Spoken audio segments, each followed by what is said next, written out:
Hello and welcome to Non-Stop Wrestling Chat. My name is Barry and this is your Christmas wrestling kind of time show. It's the 1st of December, guys. I have to rep the Christmas jumpers for the kids for Christmas.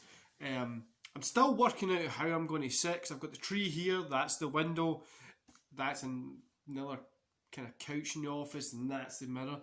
So I'm really not sure how I'm going to sit. I might actually put it this way so it looks a little bit better, but yeah, Christmas tree. There's a sting down here. Christmas tree sting bauble. Sorry, you can't see it because it's down there, but I will take a picture and put it up on Instagram. Right, guys, don't forget to hit like, subscribe, and that beautiful notification bell if you like what you're seeing here. Your support is honestly the best thing that I'm getting about talking about wrestling. It really is something that I'm loving doing.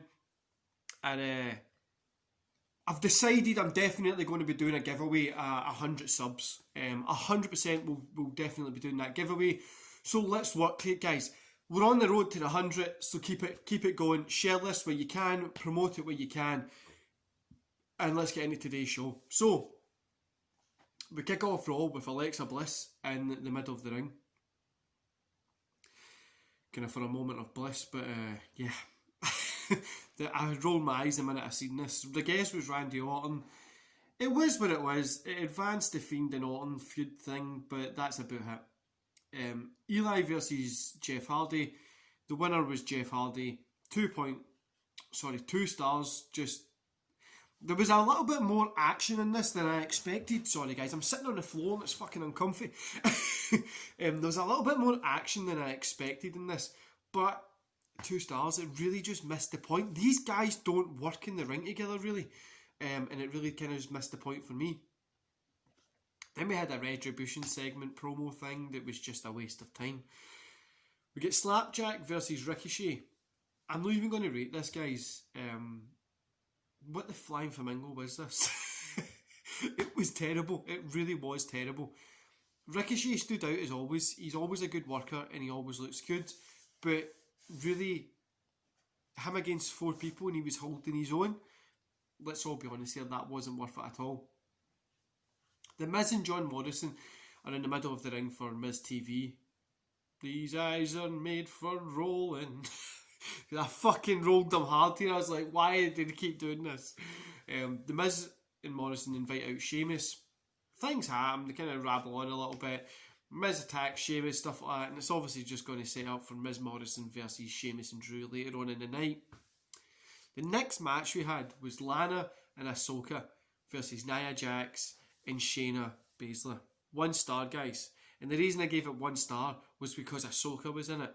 Everybody else was shit in this match. Literally shit. Just terrible. Ahsoka was the only good thing, like I says, right? But we've all seen the video going on YouTube. When Nia stops in the middle of the ring, Lana lays down, pulls the rope, and lets her run out.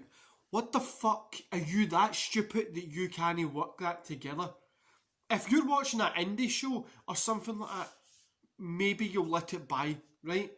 But a fucking WWE product, a Monday Night Raw product, we're doing the watch-alongs, guys. Obviously, we've been watching the watch-alongs. How the hell did Monday Night Raw go from what we had before to this? I don't understand it. These should, do you know the other thing that's fucking horrible? Sorry guys, I'm touching a bauble. The other thing that's horrible is clearly this is script. This is, obviously wrestling's got scripts in it and that, but this has been practiced. They know what's happening and they still fuck up. Lana has no need to be in the ring. She deserves to be nowhere near it. Unless this rabbles into a story, which it could possibly do, but she had nowhere near to be near a ring. Nia's just the same. They two should just leave and just go fucking live on Divas or whatever the fuck the stupid shit's called and stay away from this show. Rant over. Then we get Shu and Drew gearing up for the main event. Sheamus and Drew gearing up for the main event. Then we get Kofi and Woods in the middle of the ring, rattling on. The Hurt Business and New Day had a kind of thing. It wasn't anything special, guys. This is the most of this show was just but it wasn't anything special, but it was there. And we get Xavier Woods versus Kendrick Alexander. Winner is Kendrick Alexander. 2.5 stars here, guys. This had story behind it. Better than what the fucking little thing was right before it, the promo segment kind of thing. This had story behind it.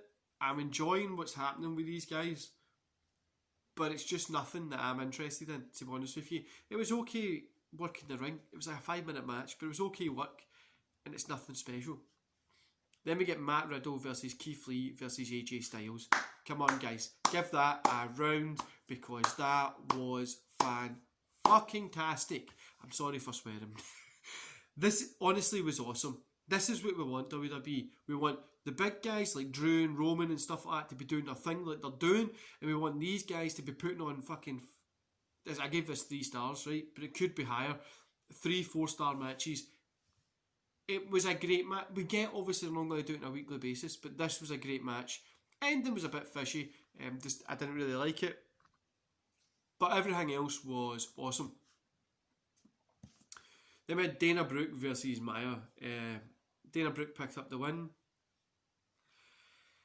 I'm not even going to rate this, guys. After the match, Ali berates Maya, saying there's no failure in Retribution.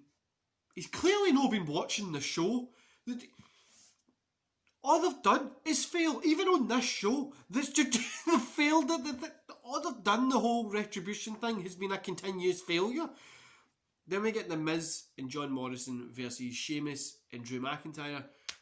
The winners are obviously going to be Drew and Sheamus. I'm not sure why they're doing this. I'm not sure why they're putting them in a tag, but I think it could be a slow burner for Drew versus Sheamus. Know that we really want to see it, but I think it would be a good match. 2.5 stars here. After the AJ yells at Miz to kind of cash in the briefcase, he does end up cashing it in, but he gets hit with a Claymore. Then AJ Styles is kind of yelling. He's in the ring, tells him to hold on in a minute. And the big guy takes him out. He's holding him on his shoulders, and AJ shouting back in the ring. It was pretty funny. I'm looking forward to an AJ Drew kind of match. I hope it would be a good match, but I definitely think it will, and I hope it will be a good one. Overall, guys, I gave Raw 2.5 stars. The saving grace of this show was the triple threat match, the 3-way dance, whatever you want to call it. His character's advancing, his stories are advancing, and it was enjoyable. Honestly, it was enjoyable to see it. Like, his character getting advanced, his story getting advanced. I'm getting moments in the ring as the champion. He's won the belt twice this year. They shouldn't have dropped it to Orton at all this year. They should have just kept it on Drew. But really, I'm happy for the guy. I'm happy that I remember him working in ICW, but honestly, in SWA, stuff like that. But this guy's doing really good things, and I'm happy with what they're doing with his character. Now we're going to have a rant, guys. Why the hell is Lana doing this? Why did she do that? Like, I get maybe it's one part of the match, and people will say, well, it's only one part of the match. It's nothing that special. It is special. The suspension of disbelief just goes. There's no... It's like seeing Santa with his bird down. Well, that's no Santa. Like, a kid would just be like, what the fuck? That's no Santa. Like, why the hell have they done this? Why have they done this? Maybe they're trying to work it into a gimmick or something, but Lana is literally just Eva Marie now. And you know, Nia is just as bad. I don't know why they've got Shayna Baszler and Ahsoka working. Put Shayna Baszler and Ahsoka in a feud with each other themselves and put them away from these two Muppets that don't know a thing about how to work, how to wrestle, and how to fucking get in. They're there on their morals, you know what I mean? Lana's pretty much only there because of who her husband was, and Nia's there because family shit. Like, let's all be honest, guys, they aren't good wrestlers, and this is nothing. There's great women wrestlers: Rhea Ripley, Charlotte, fucking the NXT roster, Ahsoka, Bayley, Sasha.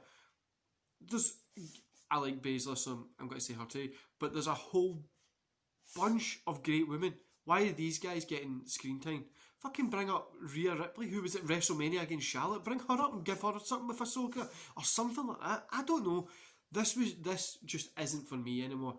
That really, this Lana and Nia stuff is just boring. Nobody likes it. I've no spoke to anybody who enjoys it. Well, a couple of marks that are really fucking into it, but nobody really enjoys it at all, and nobody says that these guys are good. Anyway, guys, I'm going to bring you down to show you this thing. There he's here. The Sting. The wee cookie guy for the WWE network. I'm still working out how I'm going to sit. I seem like I'm far too low because I keep doing this. I seem like I'm far too low, but I will get it figured out. Just bear with us. Obviously, it's just started in Christmas. I've got a Macho Man Randy Savage Christmas jumper and a Bret Hart one that I'm going to be getting on. I'm going to be wearing Christmas jumpers every single day throughout this period, guys. I do this every year for my kids, and I also try and raise some money for charity. This year's different. I'm not looking for any money for charity. I'm just giving some of my own money over to charity. So that's what I'm looking at doing. And yeah, guys, don't forget to hit like, subscribe, and that notification bell. And I'll see you here tomorrow for the Impact Wrestling review. See you later, guys.